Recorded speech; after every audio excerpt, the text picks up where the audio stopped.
That's Andy. I'm Blair. We just finished watching the Royals in Game 2 of the World Series defeat the Mets 7-1 here at Kauffman Stadium. And Andy, I wasn't sure how the Royals were going to react after Game 1, the 14-inning game. I thought Jacob deGrom was going to give him trouble, and he did one time through the lineup. And I think what we saw tonight was very typical of the Royals in the postseason. Yeah, I mean, we talked about this when the series began, right? Like, everyone said it's the hard-throwing Royals, hard-throwing Mets against, the sort of pesky Royals, 9 guys who just, constantly, hack at you and chew your leg off until you fall over and die.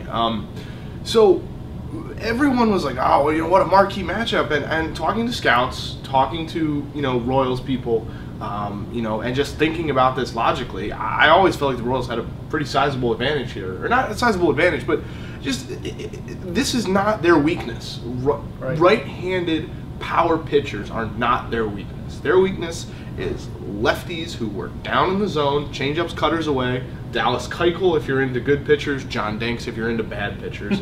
Those type of guys give them trouble. And I was talking to people during this series. I've said, I was talking to a couple players and saying, like, you guys are not worried about these guys at all. I go, nope, this is what we do. I mean, this is who they are. And there's a lot of things working in the Royals' favor here. 1, they're the better team.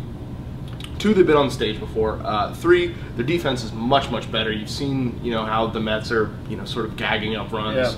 Yeah. And then 4, the Mets pitchers are gassed.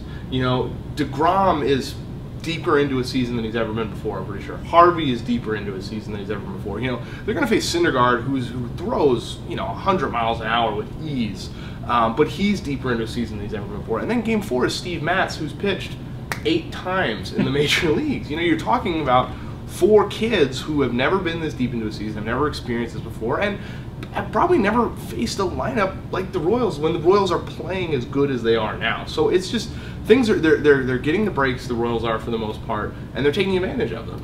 They are, and I think the stat that I saw tonight that told us a lot was first time in deGrom's career that he didn't get a swing and miss on a fastball. Yep. That's really telling. So, but then on the other side, Johnny Cueto was Johnny right. Cueto was Kauffman Stadium postseason Johnny Cueto. Yeah, it was weird. It was like almost like a strange subplot to kind of what the bigger story. Yeah, but yeah, like Johnny Cueto did pitch a 2-hit complete game tonight. I guess. Oh, by the way, it somehow gets lost. I mean, at least for me, a little bit get lost in just how the Royals just bash this, the best pitcher on the Mets. And so, but Cueto was tremendous. I mean, and if this series comes back here to Kauffman Stadium, and I frankly don't think it will, now all of a sudden you kind of feel confident about Johnny Cueto in Game 6, which is, generally when the rug gets pulled out with Johnny Cueto. That's the thing. I don't know.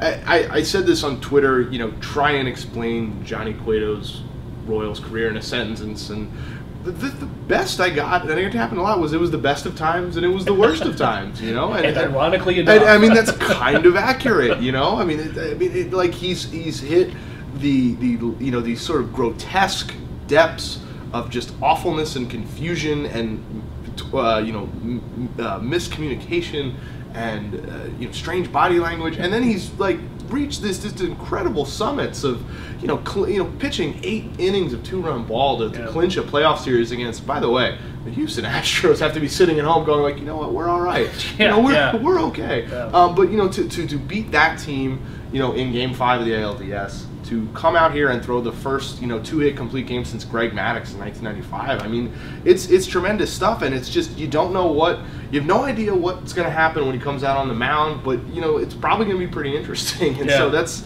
he has not lacked for entertainment during his time here. He hasn't. I'll leave you with one last stat. Eric Hosmer hitting with nobody on, 0-43 in the postseason with runners on, 397. He has 15 RBIs in the postseason. The guy is just raking with runners on base. So, a lot to read in the Kansas City Star, the print edition, online at kansascity.com, and on your True Blue app.